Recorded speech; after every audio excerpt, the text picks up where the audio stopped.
Mashiach ben Yosef, le Messie Yosef. Alors attendez, alors il y a le Messie Yosef, il y a le Messie David, Mashiach ben David, qui descend d'Yehuda. Mais qu'est-ce qui se passe là? Je comprends pas là. Pourquoi Yosef? Alors écoutez bien. Yosef aussi on l'appelle Yosef Hatzadik, Yosef le juste. Regardez bien. Maintenant que Yehuda, avec ses frères, ils vont rencontrer Yosef, qui est le vice-roi. Ils ne savent pas que c'est lui. D'accord? Mais moi, si j'avais été à la place de Yosef, il y a 20 ans de ça, mes frères, ils ont essayé de me vendre. Ils ont essayé de me tuer. Ils m'ont jeté dans le puits. Il y avait des serpents. Après, ils m'ont vendu à une caravane, Ken, d'Arabes. J'étais là-bas, dans cette caravane, qui m'ont emmené jusqu'en Égypte. Et en Égypte, j'étais vendu comme esclave. Et en esclave, là-bas, ça commençait à marcher. J'étais le responsable de la maison de Poutifar. Et voilà que on m'accuse que j'ai voulu violer la femme de Poutifar alors que j'ai pas voulu fauter. Et je passe 12 ans en prison. Mais si c'était moi qui avais vécu ça, au moment où je rencontre Yehuda, mais je commence à trembler. Je commence à dire, je vais me venger, je vais les tuer, je vais les torturer. J'ai eu 20 ans de temps où tous les jours, j'ai ressassé la haine envers mes frères. Vous vous rendez compte? Et là maintenant, Yosef, il se dévoile à ses frères et leur dit, Ani Yosef, je suis Yosef. Regardez le verset 45 dans Bereshit, d'accord, dans la Genèse, verset 4. Paragraphe 45, verset 4. Ani Yosef Achem, je suis votre frère. Yosef, votre frère. C'est quoi votre frère? Le Sfat Emet, il vient et dit, votre frère qui vous aime. Votre frère avec un papa qu'on a à Yaakov. Quoi? Tu leur en veux pas? Tu voudrais pas les casser? Tu voudrais pas les martyriser? Tu les aimes entièrement? Ouais. Regardez qu'est-ce qui a marqué. Je vous dis, là ce qu'on va parler là maintenant, c'est très important pour notre vie, pour notre histoire. Comment ça se fait que Yosef, il peut rester tranquille? Il peut aimer ses frères après 20 ans de souffrance. À cause d'eux.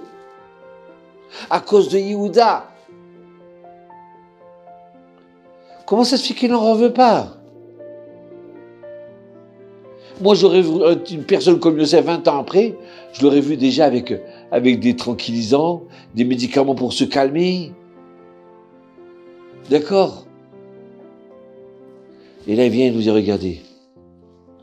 Vata, le paragraphe 45, verset 8. Et maintenant, c'est pas vous qui m'avez envoyé. C'est Dieu qui m'a envoyé. Ouais. Quelle leçon pour nous. Il leur dit, Yosef, je vous en veux pas. Ne vous disputez pas quand vous rentrez voir papa, Yaakov. Parce que c'est Hachem qui a fait ça, qui a programmé tout ça depuis le début jusqu'à la fin. Donc j'ai pas le droit de vous en vouloir. Tout était pour le bien. Toutes ces contractions, toutes ces peurs que j'ai eues dans ce puits-là, et que j'étais vendu et dans une prison, et vous regardez maintenant, je suis vice-roi. Est-ce que vous savez qu'aujourd'hui sur la planète, il y a un tiers de gens, un tiers ou un cinquième de gens, qui prennent des médicaments pour se calmer? Est-ce que vous savez que la médecine, elle vient et dit que les gens qui ont des problèmes d'estomac, c'est parce qu'ils vivent dans l'angoisse? Que les gens qui sont en dépression, c'est parce qu'ils vivent dans l'angoisse. Parce que c'est à cause de lui, c'est à cause de l'autre. Ils voient toute leur vie horizontalement.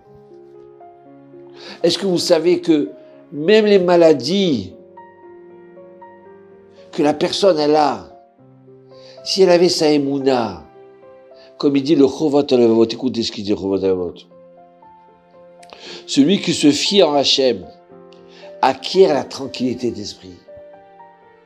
Celui qui a la émouna dans Dieu, il acquiert la tranquillité d'esprit. Kamzou Tova, ça aussi c'est pour le bien. Alors à ce moment-là, c'est là cette émouna-là, que c'est Hachem qui dirige ce monde-là. Il n'a plus de haine envers les gens. Ils n'en veulent pas, il ne veut pas se venger. Et puis il dort tranquillement le soir. Ok, il t'a volé une fois, 2 fois, ça va, tu peux lui dire bonjour et ça y est, tu ne fais plus d'affaires avec lui. Mais vis tranquille. Le verset, il dit, dans Dvarim, le Pentateuque, paragraphe 18, verset 13. Tamim tiem Hashem Elokecha, tu seras entier envers Hachem. Ça veut dire quoi, tu seras entier avec Hachem? Que tu sais qu'en fin de compte, tout ce qui tourne autour de toi, d'accord, c'est Hachem. Que le bien qui t'arrive, que le mal il t'arrive, que si c'est dur, c'est Hachem. Et quand tu vois la vie de cette façon-là, alors tu n'es plus en train de vouloir aux autres. Tu n'es plus en train d'avoir peur, mais qu'est-ce qui va arriver? Dites-moi, je voudrais savoir, Gog Magog, c'est la fin des temps. Fais ton chemin, fais tes mitzvot, et avance. Ça ne sert à rien de t'angoisser. Ça ne sert à rien d'avoir peur. Ça ne sert à rien d'en vouloir aux autres. La vie, elle est complètement différente. Je répète encore une fois, si c'était Yosef, si moi j'étais Yosef, si vous étiez Yosef, d'accord? Comment? Mes frères, ils ont voulu me vendre mon sang. Ils ont voulu me tuer. Ils ont voulu me vendre.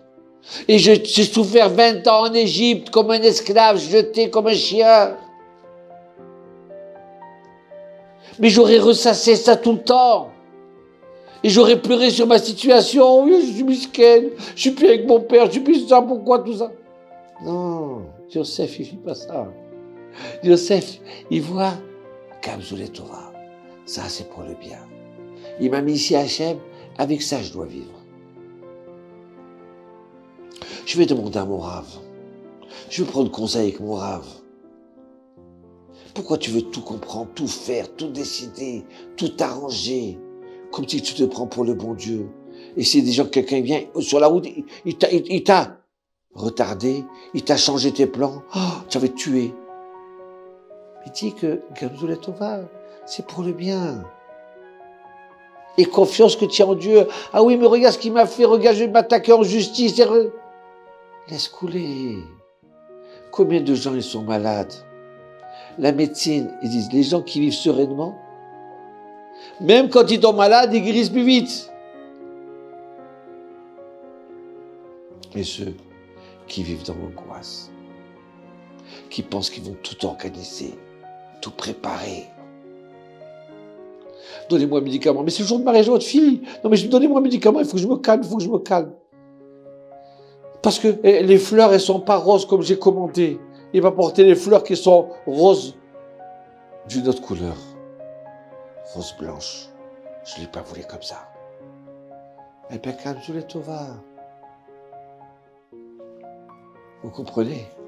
C'est pour ça que le Sfat Emet, il vient et dit Ani Yosef Achichem, je suis Yosef, votre frère, qui vous a aimé, qui vous aime encore et qui vous aimera. Vivre la vie de cette façon-là, alors la vie, elle est avec Dieu, elle est tout à fait différente. Peut-être que ma femme, si elle m'a dit ça, c'est parce que ma femme, c'est le bâton d'Hachem. Elle veut me diriger dans un chemin. Peut-être que mon voisin, c'est comme ça. Peut-être que grâce... Tu sais quoi? Vous savez quoi? J'ai quelqu'un de la famille. Il ne voulait pas déménager. Eh bien, de ce coup, la voisine a été méchante. Ils ont déménagé. Mais comme ils sont contents où ils sont aujourd'hui. Ouais, c'est à part ça, malade. Ils étaient dans un trou de 2 pièces et demie, 3 pièces. Aujourd'hui, ils sont dans un 5 pièces. moins cher et plus propre et plus neuf. Essaie de comprendre qu'il y a quelqu'un qui veut te diriger au lieu de t'angoisser, au lieu de pleurer, au lieu d'en vouloir à l'autre. Écoutez cette histoire. Écoutez-moi, la plus belle histoire, vous savez quoi? C'est l'histoire de Yosef Hatzadik. La plus belle histoire, c'est votre histoire. Elle peut être un Gan Eden, votre histoire, si vous voyez l'autre côté de la face. Bracha v'hatzlacha.